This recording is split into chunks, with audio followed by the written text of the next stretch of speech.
Hey everybody, it's Joe with Drivetrain Joe's, and I was just going to make a quick video and showing you my project and what I did. This is it. It's a 78 F-100 that I've Coyote swapped.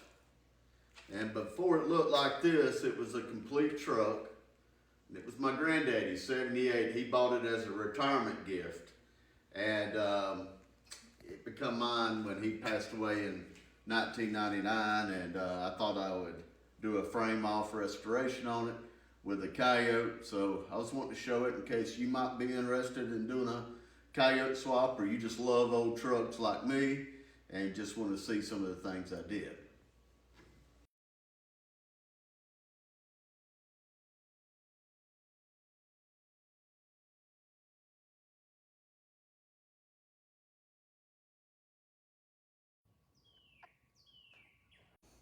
So start talking when you start filming. All right, so here's the Coyote. This Coyote that I put in is actually out of an F-150. So in order to get it to fit in the package into this 78, there's a couple things I had to do. I wanted to run the factory chassis, and I know everyone's like, why don't you put Crown Vic under it and all that? Well, I wanted the factory stance. So I wanted to leave the steering the way it was, but it was a bit of a challenge because the headers would hit the steering gear. So Fat Fender Garages, who sold me the stainless steel headers, I'll show you some more when I get up underneath it, but really nice headers, and it really tucked in, held close to the block, and gave me the clearance I needed for the steering gear. Yeah.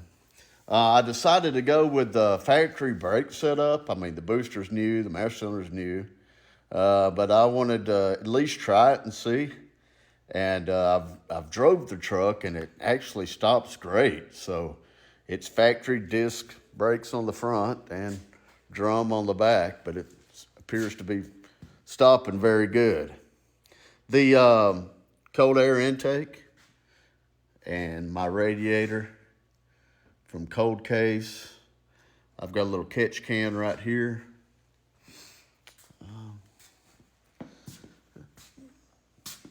The truck actually had air conditioning from the factory, so you had a big plenum right here for your air conditioning where your heater core and evaporator was. But since the Coyote is a dual overhead cam engine, makes it very wide on the top. So the engine would not fit into the package with that air box there. So I got air conditioning from Vintage Air. You can see the compressor down there. They sell the brackets, the bolts, the whole kit to add a Vintage Air unit on here. So that was pretty difficult, to be honest with you. It wasn't an easy task, but you can see that the hoses come out through the inner fender here, and the way they want you to run them is up through the wheel well, and then it goes back into the cab to where the evaporator and heater core is. So that was from them. Also, a lot of people don't know, but this is out of a 2019 F-150. Those trucks don't have power steering pumps. They got electronic steering. So, of course, the 78 don't, so I had to add a power steering pump. It come with the brackets and the whole 9 yards. It was called the Front Runner kit. And you had to do modifications to the timing chain cover. So that was a little difficult too. So those were the two hardest things about the project.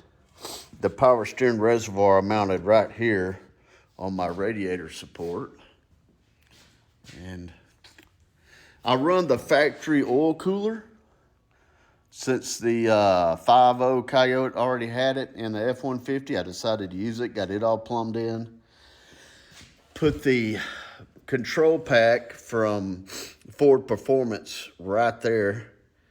And the fuse box, power distribution box, and I got my heavy positive cables and grounds right here real close to the battery. Tried to put everything back kind of in its original spot the best I could. Yeah, so that's a look at under the hood. I painted the firewall, radiator support, inner fenders, and everything else. Added an external transmission cooler. I also got one going to the radiator down at the bottom, if you can see. So I doubled my cooling capacity for my transmission oil condenser, which come with a vintage air kit, and the radiators from Cold Case. So all working good. Electric fans was from Cold Case as well. And getting it wired up where they come on with air conditioning, and when the engine tip gets too hot was a bit of a battle, but we got that done. So that kind of sums up under the hood there.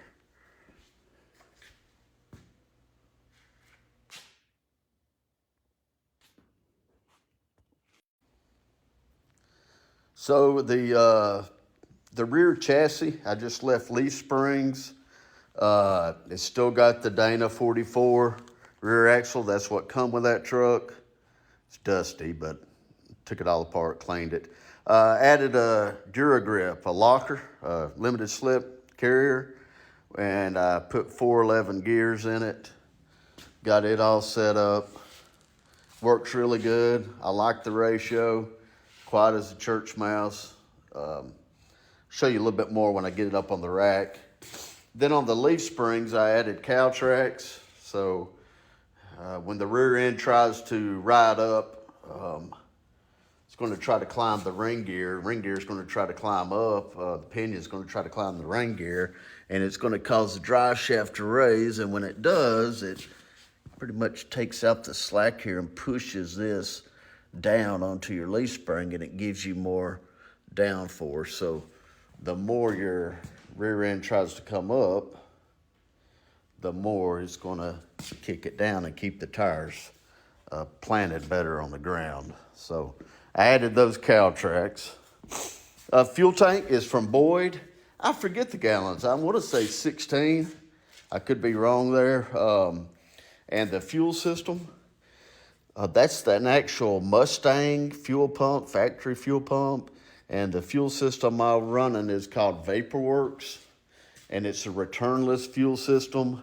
So the pump is pulse width modulated, so it only pumps when it needs it. It doesn't return the excess flow back to the tank. The reason I'm walking over here is because I failed to show you, but I tucked it right here in the corner. That controls the fuel system and how fast the pump runs. And it's got a vacuum sensor right here that I mounted on the firewall. And you got a vacuum source right here at your intake that I put there. So that's a little bit about the fuel system.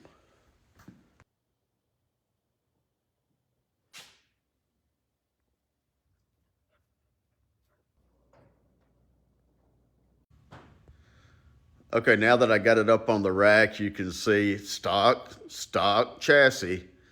I did add a sway bar and running the I-beams, get more wheel choices with them. I like factory stance. I know I'm weird. I was looking up at the engine. You can get a peek of the stainless steel headers from Fat Fender. Kind of tucked up in there, so it's hard to see. Right here's a pretty good example of them. It's a real good product. I was very happy with them. They come back right here and hit some collectors, and I finished it out with 2.5-inch exhaust. And there's my exhaust system. Once I get the bed on and situated, I'll finish them up.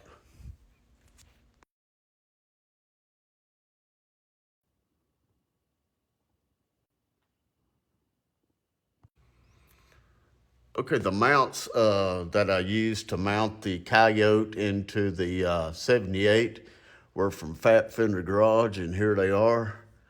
It's real simple install, and it really went in perfect. So sits the engine exactly where it needs to be without a lot of guesswork if you're going to run your stock chassis.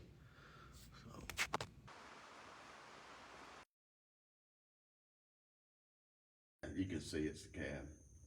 Okay, now.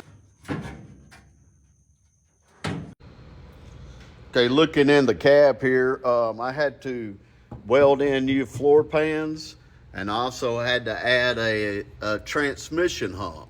That's for four-wheel drive models, but I needed it to clear the automatic 10-speed.